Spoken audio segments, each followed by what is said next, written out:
much to discuss, Herr Starr. But first, We eat.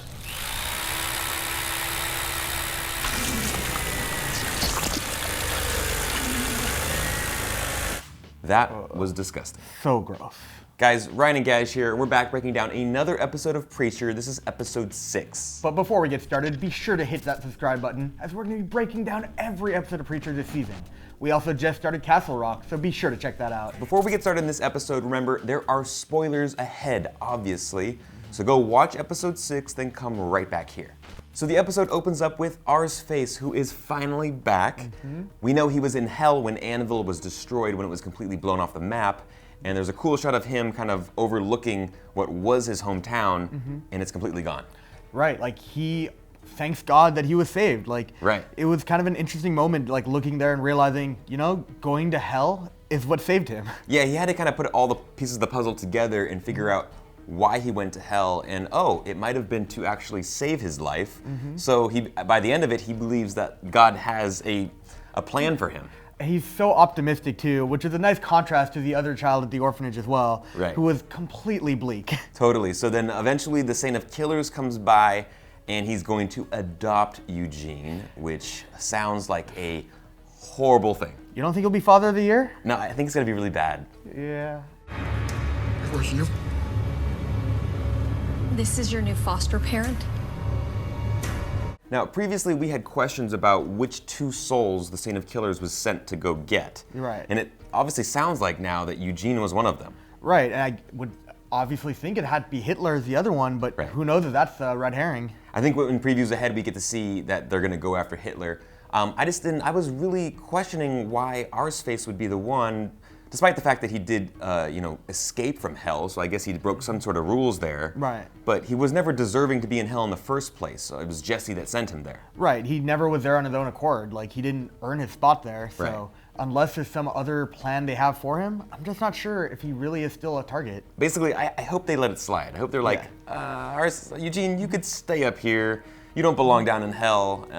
Maybe Jesse finally will come face to face with him again, Right. and save him from having to do so.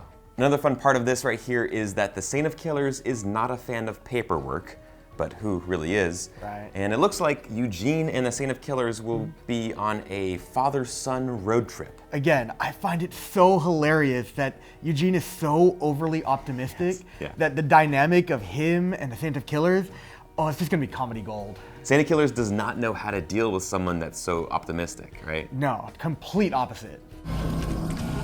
I should reassure takes us. It takes us to hell. Next up, we finally get to meet Eccarius and the Children of Blood. Guys, yes, thank you in the comments for calling me out. I do not speak French, so I'm just gonna call them the Children of Blood. So sorry about that, but a pretty fun little spot where we get to meet Eccarius and the Children of Blood. In Mrs. Rosen's basement, nonetheless. Yes. Now, I found it pretty significant that Cassidy isn't really a fan or impressed by Eccarius at all. Yeah, I mean, while Cassidy is lonely and he's feeling the effects of it, he didn't really care for the whole fandom and fanaticism that Eccarius had going on there. And it was kind of an interesting take to see how, while both are vampires and both live a similar life, they had very drastic different outlooks on life. Yeah, and I think a lot of it was because Cassidy's first introduction was with the posers, so-called posers that he met when he was on the dating app. So he's kind of just got off on a wrong foot with the whole Children of Blood movement. Right. And then to prove that he's a vampire, Eccarius actually swallows an owl whole. I kind of wish we got to see his jaw just completely unhinge and almost go full comic book-like, but it was still it was an impressive feat. Yeah, I was like, wow, what an introduction. Yeah.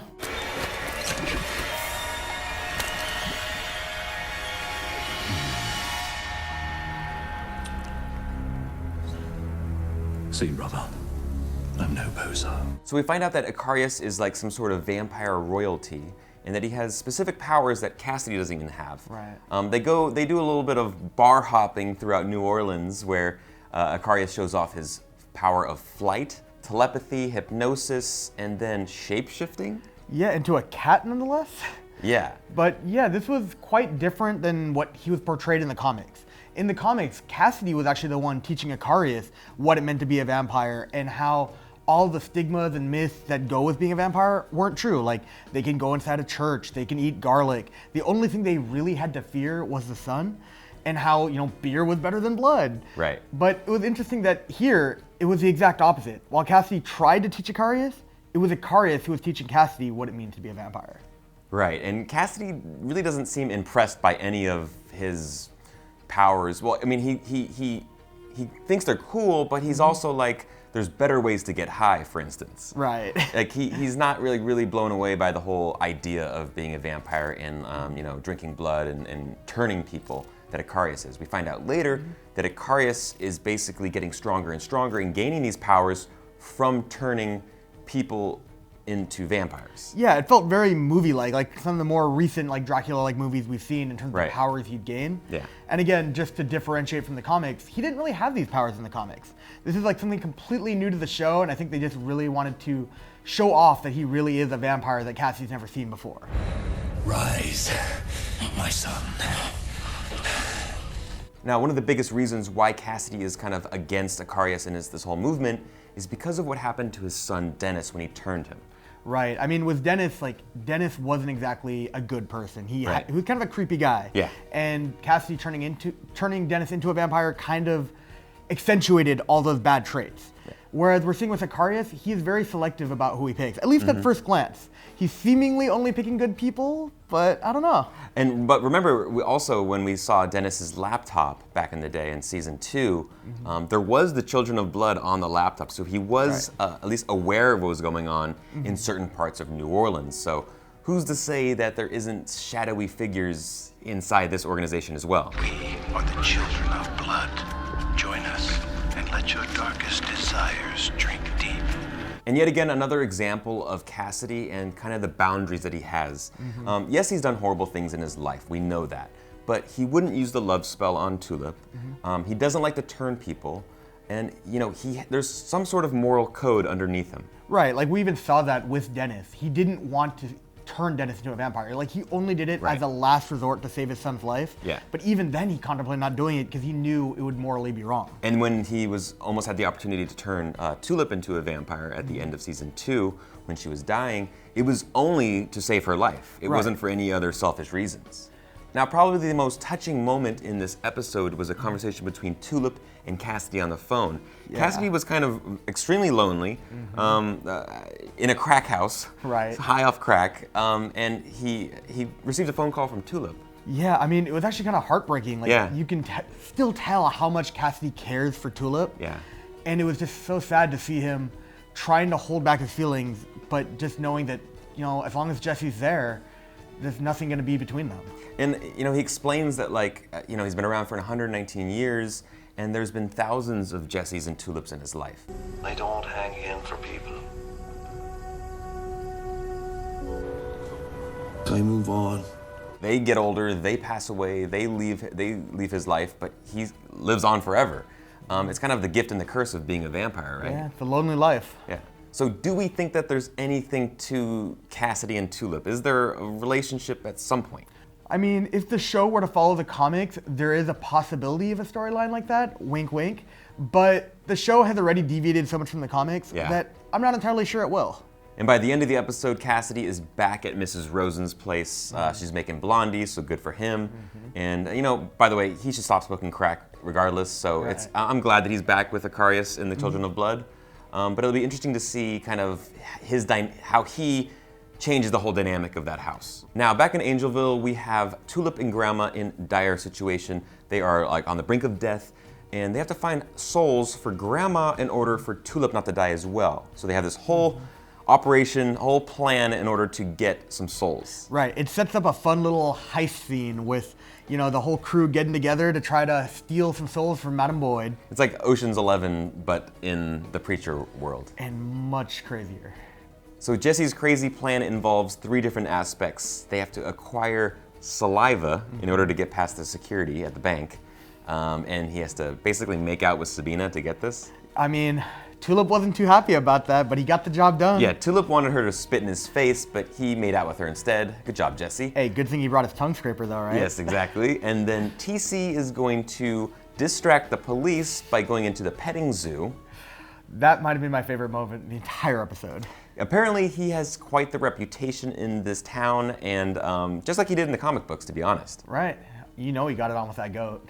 And then Jody is going to kill basically her entire operation over at London Lodge. Yeah, Jody is truly badass and single-handedly goes in there and takes them all out. It's wow. So back at Angelville, they have collected the souls, they bring them to Gran'ma, and then once she's replenished and she's good as new, she then decides to tie up Tulip and Sabina, and then take Sabina's soul. Yeah, completely takes it and drinks her soul into herself. But So it looks like that Sabina was then to be used down in the tombs and just have a soulless body basically fighting. right, which is probably what happened to the rest of them. And so maybe not even a little bit of her soul, but she might have taken all their souls. So Jesse barges in and stops this, and basically Mercy kills Sabina so that she doesn't have to spend eternity in the tombs.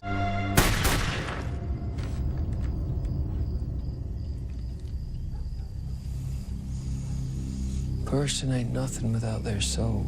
I want to shout out the direction in this episode. There was a really awesome shot during this moment when Jesse was warning them not to touch Tulip. It's a really wide-angle close-up of Jesse in one part of the frame and Jody in the background, and they're both in focus. It felt very much like a comic book frame. Yeah, it was like a perfect representation of a panel. Now let's talk about the Grail. Herr Starr obviously wants Jesse and not Humperdew as the Messiah, but he needs to use Cassidy in order to get Jesse. And he also has to do it discreetly so that the Allfather doesn't find out. But we first get a convo between Herr Starr and Hoover in the elevator, and we find out basically how Allfather punishes people. Yeah, don't touch that man's hot pocket. Transgressed, brother. And that was for touching the Allfather's hot pocket. I absolutely love the Allfather in the TV show. It's very much like the comic book. It's gross, it's offensive, it's funny, it's everything. Right, like the same way Herr Starr is perfectly representing the show. Yeah. They did an amazing job with the Allfather. Like just from the way he binge eats to the way he's actually still bulimic in the show. Right. It's just such an amazing representation. Speaking of eating, he invites Herr Starr into the office, and they have a horse for dinner. Yeah, I'm still grossed out by that. That literally was probably one of the grossest moments in this show, and that's saying a lot because we've seen a whole bunch of pretty nasty stuff. Yeah, especially the way they slice that meat. Ugh. We want to point out this awesome comic book reference when Herr Starr takes the hat off of his head.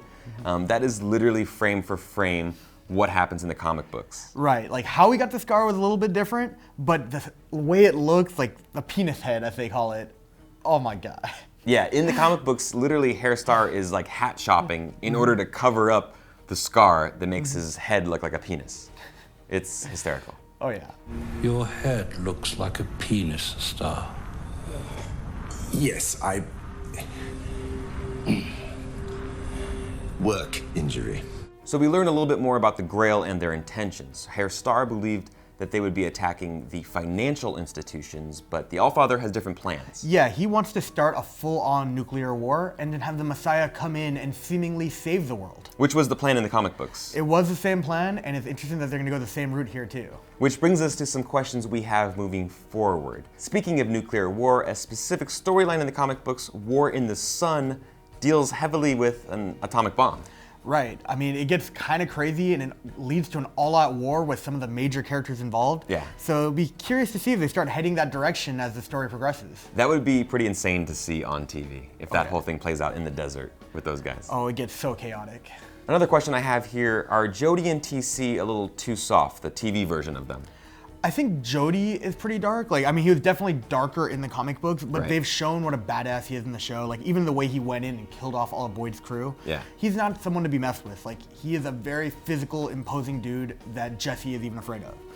TC, on the other hand, while he is a threat, I find him too hysterical. Like, the scene Yeah. with him and the goat was just comedy gold. Like, just him running bottomless, like, with the goat side by side, and where the police would turn around for him. I found him to be hysterical. Whereas in the comics, I feared him as much as Jody. Like, even when he had a scene like that, but with the chicken, what he did immediately after was just so evil. Like the way he did, what he did to Billy Bob then. Right.